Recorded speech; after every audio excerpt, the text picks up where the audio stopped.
morning, this is Mamta Verma and I welcome all of you at my class, that is UGC NET with Mamta Verma. So we were continuously doing the British history.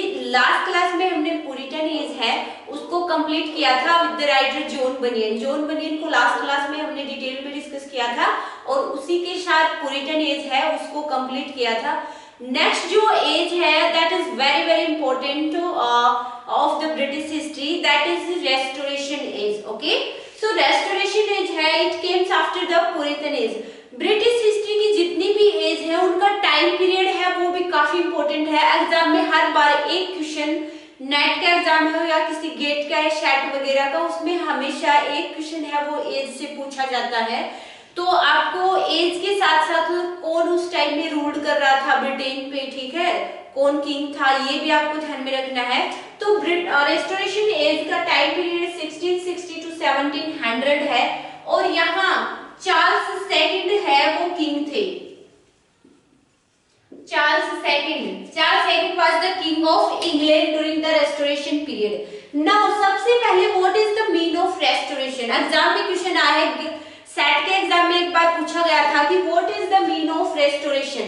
Okay, so restoration का means है the restoration of monarchy. Just 1 minute wait. Restoration means है restoration of monarchy. Monarchy means राजशाही, kingship जो continuously Britain में चली आ रही थी कि एक किंग का जो सन होता है वही किंग बनेगा नेक्स्ट. तो या अगर उसका कोई हियर्स नहीं है, कोई वारिस नहीं है, तो उसका जो ब्रदर होता है, तो जो ब्लड रिलेशन में होते थे वही आगे जो किंग होता था वो बनता था. ठीक है, ब्रिटेन में ये कंटिन्यूसली चली आ रही थी राजशाही. तो रेस्टोरेशन एज में चार्ल्स सेकंड है, ही returns back after the death of her father. तो हमने पुरिटन एज में देखा रेस्टोरेशन ऑफ मोनार्की क्यों बोला जाता है, क्योंकि रेस्टोरेशन से पहले जब हम पुरिटन एज पढ़ रहे थे उसमें पुरिटन एज में क्या है, चार्ल्स फर्स्ट जो चार्ल्स सेकंड के फादर थे, he was the king at the starting of the Puritan age. But उसने कुछ ऐसे रूल रेगुलेशन बनाए, कुछ ऐसी पॉलिसीज बनाई जो बिल्कुल अगेंस्ट थी and he was totally against the parliament government. Okay, तो सभी लोग जो पुरिटन्स थे, इवन पार्लियामेंट, सभी उसके विरुद्ध थे. लास्ट में उसको he was executed by the government, मतलब पार्लियामेंट के लोगों ने लास्ट में उसको मार दिया था. तो उसने क्या किया, उस टाइम में उसने थिएटर्स को बंद कर दिया था, सभी ऑल काइंड ऑफ इंटरटेनमेंट या सेलिब्रेशन जो भी होते थे फेस्टिवल्स पे उनको बैन कर दिया था. Okay, so there was no any kind of celebration in the Britain at the time during the Puritan age. So क्या होता था उस टाइम में पुरिटन एज में चार्ल्स जो फर्स्ट था उसकी डेथ के बाद किसने रूल किया इंग्लैंड पे, that was parliament. Parliament was ruled on the England during the Puritan age. तो यहाँ गवर्नमेंट रूल कर रही थी, क्योंकि ऐसा होता है कि राजा का बेटा, एक किंग था उसका बेटा ही किंग बनेगा, लेकिन यहाँ चार्ल्स फर्स्ट की डेथ के बाद चार्ल्स सेकंड है, ही फ्लीड टू फ्रांस, वो फ्रांस भाग जाता है. तो उसके बाद क्या होता है, पुरिटन एज में ओलिवर क्रोमवेल है, he came in the England and he was acting as a king. वो किंग नहीं था, उसको on the saying of government, मतलब पार्लियामेंट की एडवाइस पे वो वहां इंग्लैंड में आया था and he was acting as a king but he was a Lord protector. वो लॉर्ड प्रोटेक्टर था, वो कोई किंग नहीं था, लेकिन वो एज ए किंग की तरह इंग्लैंड पे रूल कर रहा था. ठीक है, तो उसके बाद जब चार्ल्स ओलिवर क्रोमवेल की डेथ हुई तो उसके बाद चार्ल्स सेकंड है, ओलिवर क्रोमवेल की डेथ के साथ ही जो पुरिटन एज है वो वहीं पे समाप्त हो जाती है और उसके बाद रेस्टोरेशन एज है, चार्ल्स सेकंड वापस आता है, ही रिटर्न्स बैक इनटू इंग्लैंड आता है and he becomes the king of England. Okay, so restoration as Charles second के साथ शुरू होती है. Charles second begins the king of England during the restoration age और उसने रूल किया है 1660 से 1700. ठीक है, तो यहाँ रेस्टोरेशन का एग्जाम में सबसे पहले क्वेश्चन आया है what is the mean of restoration. ठीक है, तो restoration means the restoration of monarchy, राजशाही. ठीक है, क्योंकि चार्ल्स सेकंड किसी किंग्स का बेटा है, तो वो again he is ruling on the England, उसने थ्रोन को वापस ले लिया है, तो यहाँ मोनार्की है वो अगेन इस्टेब्लिश हो गई है इंग्लैंड में। सो यहाँ रेस्टोरेशन ऑफ मोनार्की, ठीक है। नव चार्ल्स सेकंड है, उसने कुछ काम ऐसे किए, he was you know famous among the restorations age among the peoples, क्योंकि उसने आते ही सबसे पहले थिएटर्स को ओपन किया। जो थिएटर्स पुरिटन एज में बैंड थे, ठीक है, कंटिन्यूसली टिल 10 और 11 इयर्स तक थिएटर्स को बैन किया गया था पुरिटन एज में, क्योंकि वहां पार्लियामेंट थी, गवर्नमेंट थी, वो रूल कर रही थी, तो थिएटर को बैन कर दिया गया था, ठीक है। जितने भी सेलिब्रेशन होते थे फेस्टिवल्स को, उनको बैन कर दिया गया था। तो सबसे पहले चार्ल्स सेकंड ने आते ही रीओपनिंग ऑफ द थिएटर, ठीक है, रीओपनिंग ऑफ द थिएटर, उसने थिएटर की रीओपनिंग की, थिएटर को खोला, एंड नाउ उसने अलाउ किया, it was first time that जो प्लेस, जो ड्रामाज होते थे थिएटर्स में परफॉर्म होते थे, वहां पे जो विमेन्स का रोल होता था वो भी मेल जो एक्टर होते थे वही परफॉर्म करते थे, विमेन्स के लाइक उनकी ड्रेसेस या मेकअप जो भी वगैरह करके मैन होते थे वही फीमेल का रोल करते थे, ठीक है। लेकिन चार्ल्स सेकंड था, इसने फर्स्ट टाइम फीमेल को अलाउड किया that they can perform their role, okay, a female can perform their role in the drama और द प्ले, मतलब प्लेस में जो ड्रामास होते थे थिएटर्स में, उनमें विमेन को अलाउड किया गया कि they can participate in the plays and perform their role, okay. So वो अपना रोल खुद करेगी। तो ऐसा फर्स्ट टाइम हो रहा था कि कोई विमेन्स है वो थिएटर्स में पार्टिसिपेट कर रही है और वो अपना रोल है वो परफॉर्म कर रही थी, ठीक है। सेकंड उसने क्या किया, उसने जो सेलिब्रेशन होता था क्रिसमस को सेलिब्रेट करना शुरू कर दिया, क्योंकि लास्ट में पुरिटन एज में क्रिसमस सेलिब्रेशन था, उसको भी बैन कर दिया था। तो इसने आते ही क्रिसमस सेलिब्रेट, क्योंकि चार्ल्स सेकंड था वो थोड़ा सा एक अयाशी था, वो उसको एंटरटेनमेंट काफी अच्छा लगता था, ठीक है। तो उसने अपने दरबार में वो आर्ट के साथ साथ राइटिंग वगैरह ऐसे पोइट भी रखता था। जैसे चार्ल्स सेकंड के टाइम में जो पोइट लॉरिएट थे वो जॉन ड्राइडन थे, ठीक है। तो इसको ये सब चीजें काफी पसंद थी। उसके बाद इसमें इस एज में जो हिस्टोरिकल इवेंट हुए, ठीक है, हिस्टोरिकल इवेंट क्या हुए, 1665 में ग्रेट प्लेग, ठीक है। प्लेग एक कब आया था, प्लेग आया था एक बार 1348 में, किस एज में आया था, चौसर की एज में आया था। तो ये चौसर की एज में जो प्लेग आया था, it was very dangerous, you know,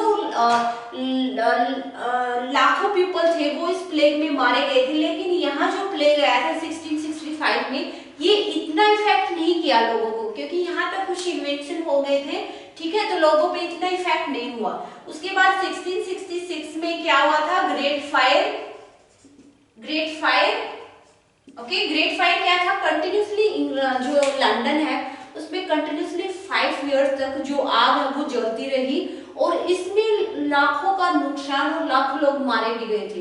तो ये ग्रेट फायर थी, बहुत ही भयानक थी, और इस पे कंट्रोल पाना वो बहुत इम्पॉसिबल हो गया था।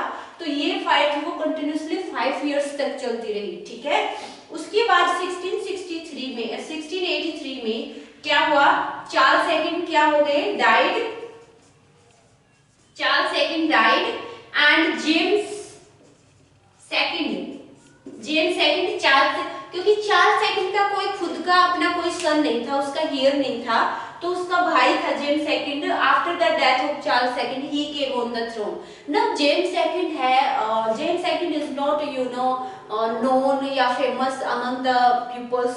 क्यों फेमस नहीं था, क्योंकि फर्स्ट टाइम इसको कोई नॉलेज या एक्सपीरियंस नहीं था कि how to rule on the kingdom, you know, England में। तो उसको राजशाही का जो नॉलेज होता है, जो एक्सपीरियंस होता है, वो जेम्स सेकंड को इतना नहीं था। सेकंड उसने कुछ ऐसी पॉलिसीज बना दी जो काफी लोगों के अगेंस्ट थी, तो लोग नहीं चाहते कि जेम्स सेकंड है वो लंबे टाइम तक थ्रोन पे रहे।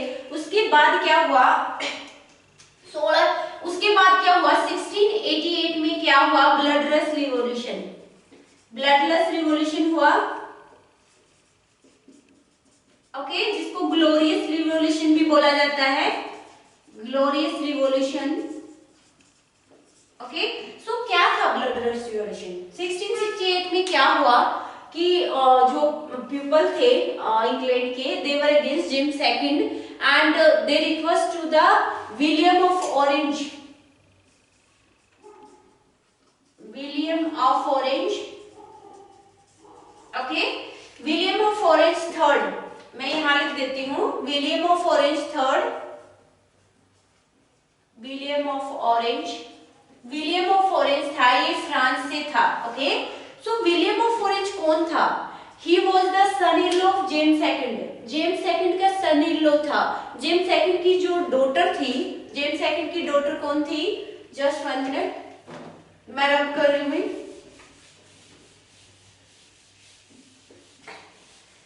ओके, तो जेम्स सेकंड की डॉटर थी, जेम्स सेकंड है, इसकी डॉटर थी, eldest daughter, queen Mary, okay, queen Mary थी। इसके हस्बैंड है William of Orange from France, William of Orange, okay, ये फ्रांस से थे।